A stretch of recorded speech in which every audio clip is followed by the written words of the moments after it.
Vlogger pala to? Vlogger. Eh, wag po kami palagi para marami mga subscriber, no? Malakas to talaga. Marami reels to bro.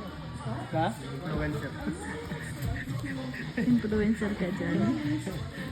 Eh, pag may naghanap ng sasakyan sa inyo, sabihin niyo sa akin, ha? Bakit?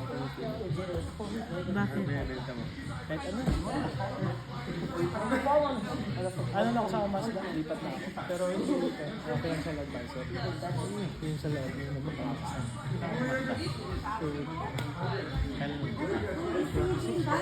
Diyan kami na Kumuha lang ako ng license. Pwede mo lang mag-rent, pwede rin. Pero financial advisor. Paperwork.